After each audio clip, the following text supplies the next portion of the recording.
One of the biggest questions I get is how to fit a set of rock sliders to my rig. So what are a set of rock sliders and how to fit them? So number one, rock sliders are really different to just some basic side step. They are a solid piece of Australian-made, handcrafted bit of protection. A side step, well, you're kind of going to step on that, but it is going to break off road. So we make these to cup on the chassis, and because they're mounted to the chassis, Australian made, they're not mass produced by the million. They're made in a jig in Australia, tight, crafted. They're a little bit squeezy to fit on. So guys ask all the time, how do you fit them? Get to the website, there's a bunch of fitting instructions. This video is just going to show you the basics of how to fit them. And because they're quality Australian made, super strong, they're going to protect your vehicle, which is why you need to learn how to fit them. Let's get into it. Woo!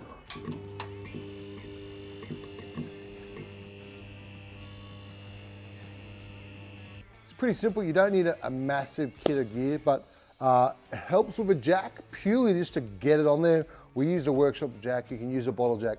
It's even easier if you grab a mate because there's two blokes can do it. Safeties, two reasons for safeties. Sometimes you need your eyes. The second reason is you guys don't clean your cars and the dirt falls in your eye. Just like I did earlier when I did the test run, dirt gets in your eye. Safeties. All right, screwdriver for wedging stuff. 19mm spanners, because all the bolts we use are 19mm. And sometimes you've got to move a bit of gear. Today, I'm going to show you how to pull one off the passenger side, which is a bit easier to do than the driver's side on 200. Fuel tank gets in the way, it's tight. Always start with the easy one. I've got to get a couple of shields off and a light. Because you can play with a light, but at the end of the day, you need to be able to see what you're doing under there. So pretty simple, all the gear. What's the block of wood for? The block of wood is to put on the trolley to protect the investment of the rock slider. Otherwise your trolley's just going to scratch it. What's the beer for? Encourage your mates to come around and give you a hand. Potentially do it themselves.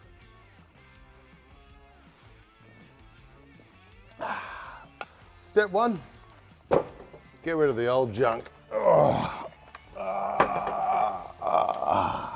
got to get underneath the old step. The original step is mounted to like the cab, so pretty simple. Spanners are good. Ratchets are better.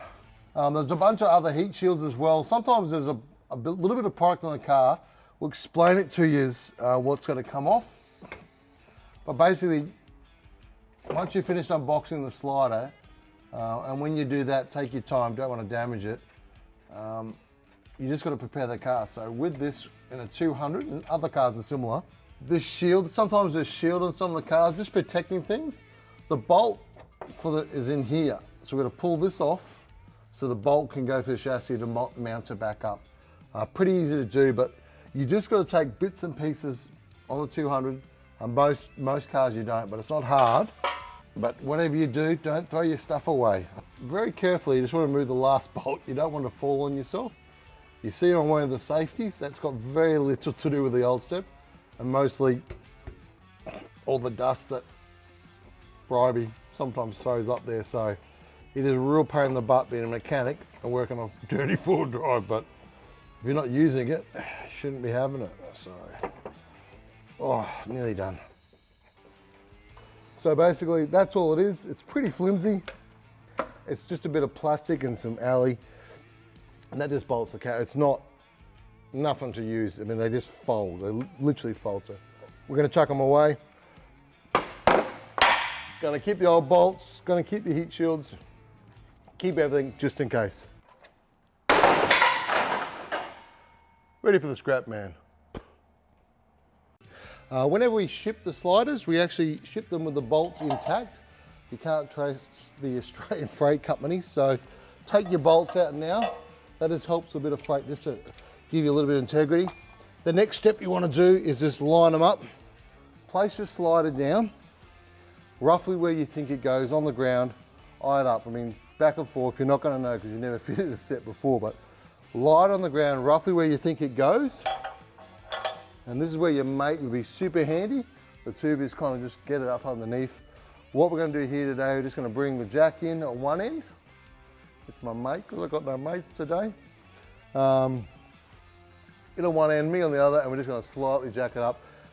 In the workshop, we don't even use a hoist. It's actually easier put a mat down, sliders on the ground. One bloke does it. It's pretty easy with the jack. Obviously you've got a decent jack, but if you don't, a bottle jack will get you in trouble. But I told you to bring a mate. I don't know what I was thinking.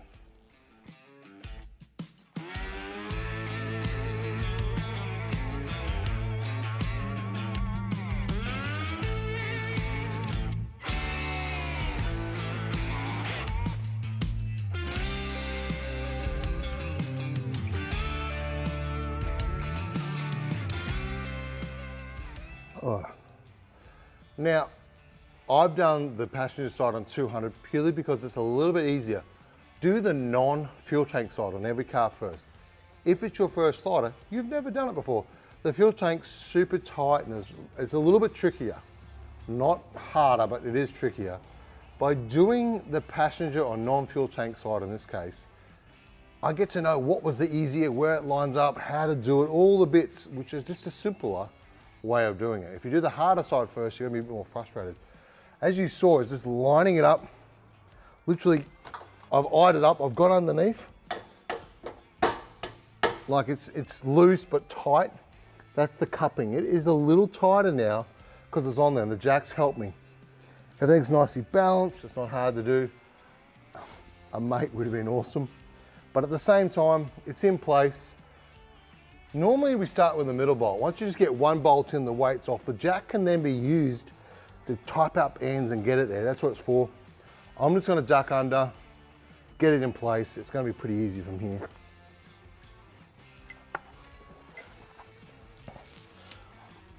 Now I had to pull the shield off to get the center bolt in. That's why it was just in the way. I'm gonna put it back on, but you can't get the bolt from one side to the other side easy with that shield in the way. So pretty simple. This is, in that case, so just a 12 mil spanners, got it done.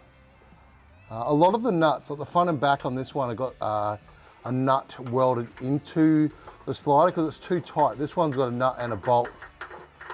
I normally do the middle up loose first. From there, it's pretty simple. I just get my other bolts and I start to feed them through. This one's not too tricky. Now, in most cases, the bolt goes over the chassis. In like 2 places, they go through the chassis. That's because there's an existing hole there. There's no drilling, there's no welding, there's no cutting of the slider. We'll put the bolt in. This screwdriver, sometimes you just need to wedge things. It's really tight, so sometimes this end's tight and that end's loose. This just cracks it and moves it. That's why the screwdriver's there. Sometimes you just need a bit of a wedge to get yourself out of trouble. Again, this one's got a heat shield, so the bolt comes from the other way. The nut's welded to make it easy. Nut and bolt in. The jack's got all the weight. Now this bolt's on the top. It's good. I can just let this jack down. The block of wood protect the slider from the jack. My best friend Jack, because my other mate Jack didn't rock up. Now the way. Now, basically from here, I'm gonna hop out. I don't want to tighten it yet. I want it on there, I want it secured, I want it done safe. Now I'm gonna hop out of the car. From the side of the car, it's quite simple. I'm gonna look back. I'm gonna make sure it's level. I'm gonna make sure it's in the right spot. It's pretty simple. Then I tighten all the bolts and then I put the stuff back on. Now, on some models, not in the 200, you've got these fuel rails, airline stuff. This C-cup is on the chassis. This little plastic bit here, you've got to pop that off. My screwdriver's just going to get in there, come underneath, and just pop it off. That's it. A small little crack. The C-channel slides up. In a 200 in particular, you notice I didn't have to do it because this one doesn't. Rangers, just pop that plastic off, get the slider on there, bit of a tap, and that's it. I mean, that C-cup has got to go on the chassis. It's pretty easy, but sometimes guys go, what do you do with lines? Get them out of the way. Let the slider do its thing and then put them back. In some cases, like there's lines on top, lift the line up, the bolt goes underneath. It's not difficult, it's a little bit logical, but when it's tight, you're in here, you're dirt in your eye, you're tired, it can be frustrating. Just a bit of logic. The rock slider is a part of the car and everything bolts around it after, so it's pretty simple.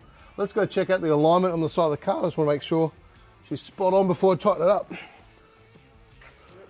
All right, so I've just gone back there, eyed it up. This end needs to come down a smidge, that end needs to come up a little. Because I've kept them loose, I can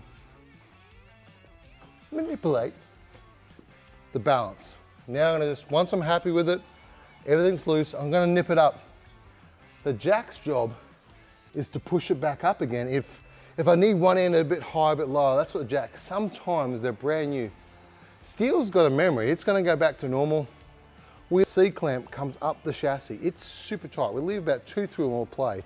Sometimes, because it's a metal, it's Australian made, it's handcrafted, built in a jig, we're not multi-building them, they're not mass produced. The quality means we can make them super tight, only a few mil tolerance. The metal has a bit of memory, it's tight. The bottle jack, the trolley jack can just force it up, and that's what you need. Sometimes you need that last couple of mil. Sometimes this end needs to come up and that end's down. If there's a little bit of a gap here and there, is okay, a few mil, just to get it to play. Now I'm going to go back underneath. I'm going to tighten it all up. This is going to be amazing.